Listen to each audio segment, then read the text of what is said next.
اور اب مدنی خبروں کی تفصیل۔ عالمی مدنی مرکز فیضان مدینہ باب المدینہ کراچی پاکستان میں مختلف کابینات سے 11ویں شریف کے مدنی مذاکروں میں شرکت کے لیے عاشقان رسول کی آمد کا سلسلہ جاری ہے۔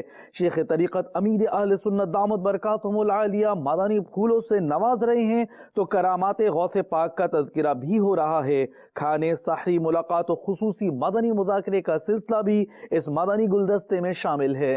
اہل محشر دیکھتے ہی حشر میں یوں بول اٹھے مرحبا صد مرحبا مرحبا صد مرحبا یا غوث اعظم دستگیر یا شہ جیلا یا شہ جیلا مدد کر یا شہ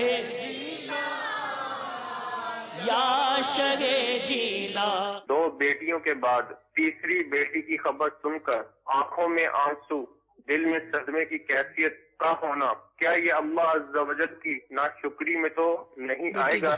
صدمہ جو ہے اس کو دور کرنا چاہیے، کیونکہ پیارے آقا صلی اللہ تعالی علیہ وآلہ وسلم کی یہاں بھی شہزادیاں ہیں۔ بی بی فاطمہ رضی اللہ تعالی عنہ سب سے زیادہ شہرت یافتہ ہیں، جو خاتون جنت، جنت کی عورتوں کی سردار ہے۔ انہی سے تو سادات کرام کا سلسلہ چلا ہے۔ تو بیٹی ہونا کوئی معاذ اللہ برا نہیں ہے، بلکہ بیٹی تو اللہ کی رحمت ہے، نعمت ہے۔ بیٹی محبت کرنے والی ہوتی ہے۔ بیٹے کو شادی کر دی نا تو سمجھو آدھا اپنے ہاتھ سے نکل گیا۔ اب اگر ساس بہو کے مسائل ہوئے تو پورا ہاتھ سے گیا۔ بیٹی شادی ہو جانے کے بعد ماں باپ سے زیادہ قریب آ جاتی ہے۔ حضور پاک صاحب لولاک سیاح افلاک صلی اللہ تعالی علیہ وآلہ وسلم نے فرمایا بیٹیوں کو برا مت کہو، میں بھی بیٹیوں والا ہوں۔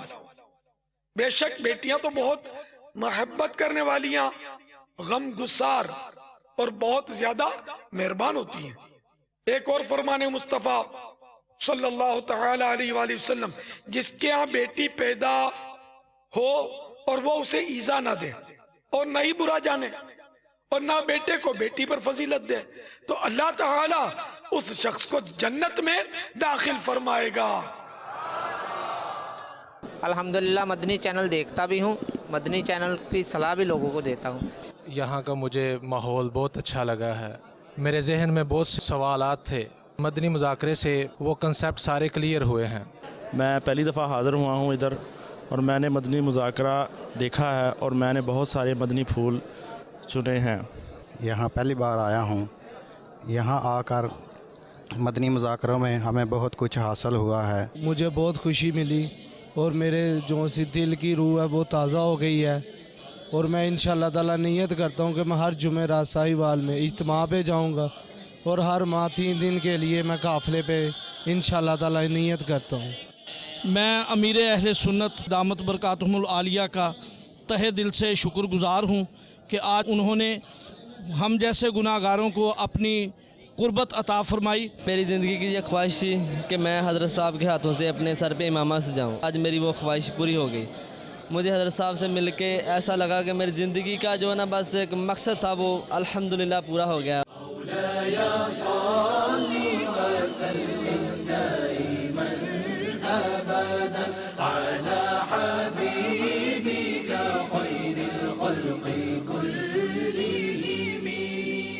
من تذكر جيران بذي سلام، من تذكر جيران بذي سلام، ما زجت دمعا جرى من مقلة بدم، مولاي صل وسلم دائما أبدا على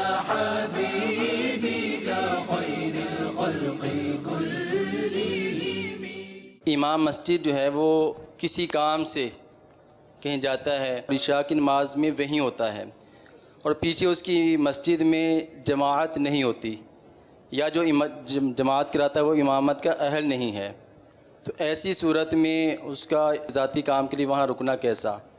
اور اگر وہ رکتا ہے تو جماعت نہ ہونے کا یا نہ اہل نے امامت کرائی تو اس کا وبال امام پر ہے یا انتظامیہ پر؟